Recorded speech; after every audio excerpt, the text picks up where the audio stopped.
Alright guys, so the biggest question is what are these and what am I doing with them, why are they here, and the answer to that question is this is basically an all-in-one package set up for, kind of aimed towards the beginner market, and I'll go on a little bit more about that in just a bit, but this is pretty much how you pull them out of the box. You pull them out of the box, you put on your antenna, you put in a battery, and you're ready to go.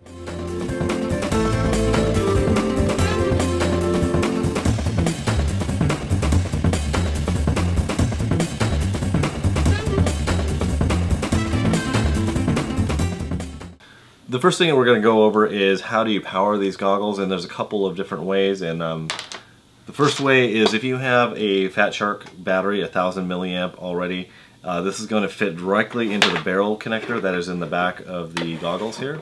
It's going to plug directly into the goggles just like this. If you have an XT60, they have a connector for that as well. It's going to plug right in like this. Plug in your battery.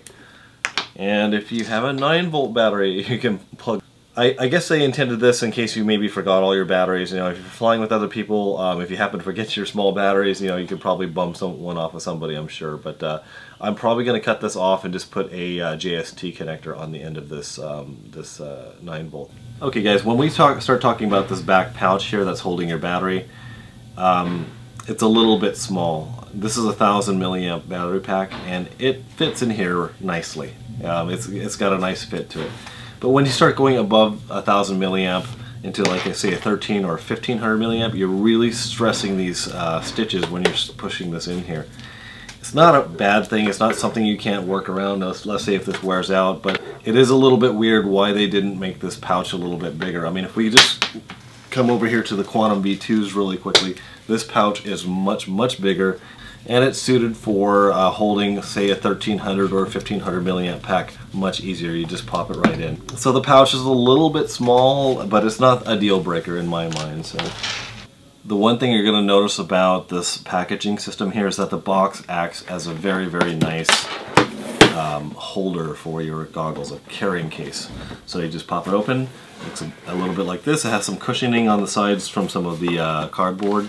But what you're going to do is you're just going to pop this right in here. You're just going to pop your antenna down. Now if you're using a spire net or whatever, you're basically going to bend it over to the side. Actually, I'm just going to pop it in right here like this. Let's see the other way. Yep, there we go.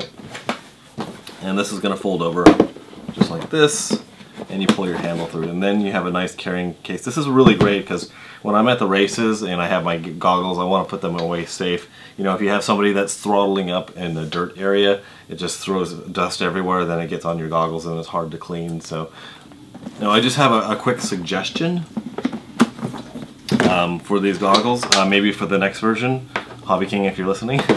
So guys, I was thinking about these, and you know, when you're at the races, you have your goggles, you have them on your head, but as soon as you take them off, you're holding them. It would be nice if you had a way of clipping these to your belt or the side of your pocket. So it would be really cool if they, this is just a suggestion, guys, if they put a belt clip right here facing downward, so as you're walking around in the races, you can actually just put it and clip it on the side of your pocket right here. That way the lenses are facing downward, you'll never get sun inside of them. Because sometimes when you're at the races, you can't really hang these around your neck, and you end up holding them like this, and well the sun is kind of getting right in here. So that's just a quick suggestion for maybe the next version. Hobby King, you can use that one.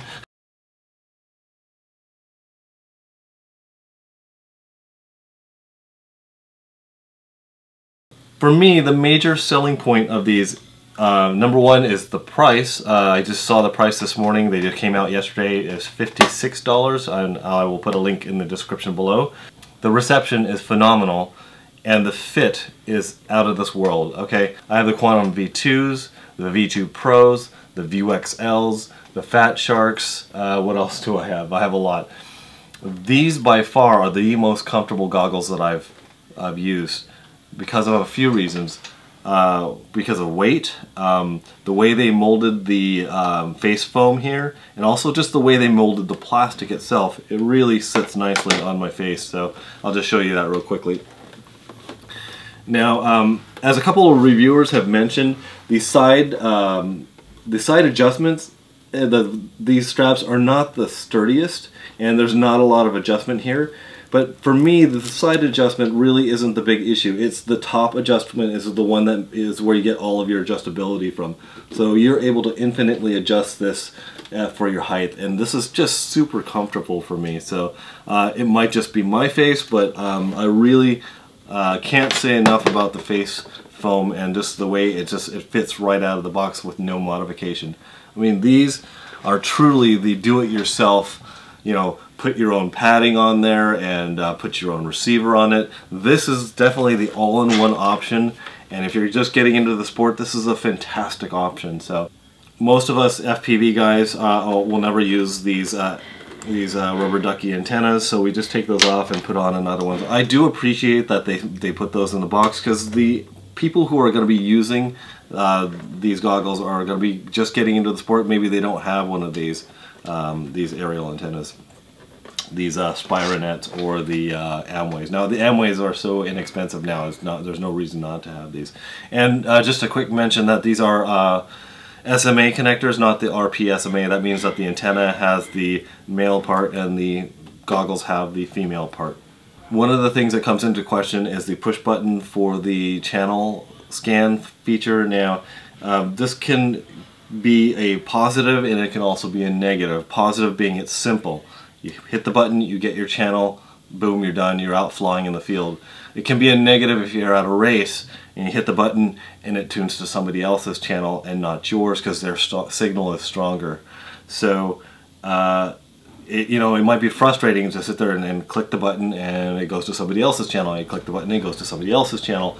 So in that respect, you really these are probably not meant for the race scene, or if you're tuning to your channel, you might have to do it at home and just not change it, so you are sure that you're on your frequency. You know, in a race situation that becomes iffy, because if they say, hey, you're going to be on Fat Shark 5780 and you've got to tune to that, you got to tune you have to tune your video transmitter to that and then try and tune this to that as well. So it could give you some hiccups along the way. I was always one of those kids that wanted to know what was inside everything, so I went ahead and took off the 4 screws that were from the bottom.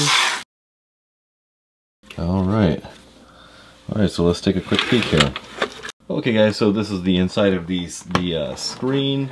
This is very similar to the screen that is in your other your Quantum V2 Pros. It does have a different housing here, I can tell. But the screen itself has all the same menu functions. I think they brought the menu functions from the back of the screen here. So this is the back. Have a couple little plugs there, and this looks like your video transmitter right here. Ah, there we go. So this is your video transmitter, and it pokes out right here. Here's your menu buttons, and here's of course your channel selection, your channel scanner button right here. All right. So there's the inside of the these goggles here, and we'll go on to the next step. So one thing I'm going to talk to you guys about now is the Fresnel Lens, guys. So this Fresnel Lens is actually a lot higher quality than the ones that came in the original V2s.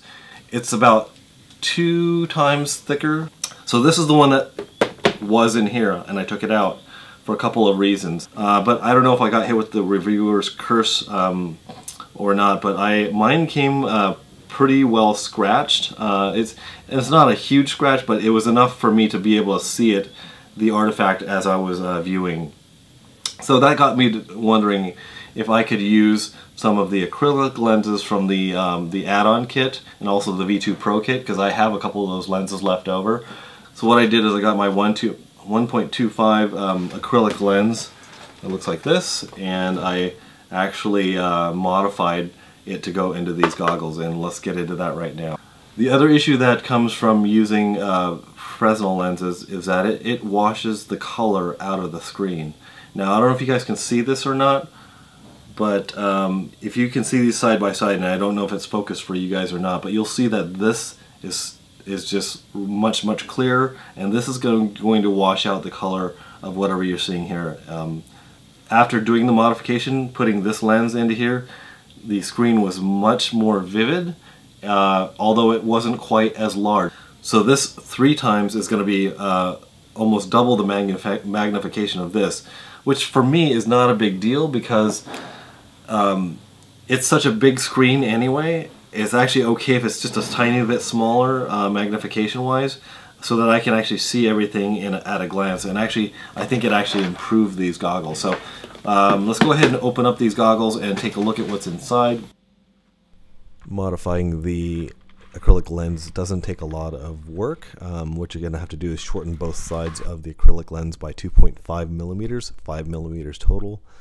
You will be removing the extra tabs that are on the acrylic lens as well. Once everything is done, you're going to hot glue it into the frame, which should fit perfectly in a vertical fashion, but the horizontal fashion is where you need to take the 2.5 millimeters off. You can see this lens is measuring at 110, and this is at 105 millimeters for the frame. So once you get everything glued into place, you're going to just replace the lens, make sure that the flat side is towards the screen. And I suppose you could also use the back-to-back lenses as well in this, but it would be a little bit heavier. So that's what I did, and I like the results. Okay guys, so now you know a little bit more about these goggles. They're fantastic. I really like them. I mean, you've got to weigh into a lot of factors when you take a look at these. Number one being price, number two image, number three the fit and function, and the number four be like the usability of these, and this has it in spades. It's fantastic. Now it's not without its down points, which would be like the button here could be improved so we can actually switch between channels manually. The straps are gonna eventually wear out, which is just something that's down the road. They work now, which is fine. There's no audio video out, HDMI or otherwise, but that's not really what these are aimed for. If you guys want to check these out, click the link below. Thanks for joining my channel. Please subscribe, give me a thumbs up or a thumbs down, I don't mind. And I'll talk to you guys later. Bye.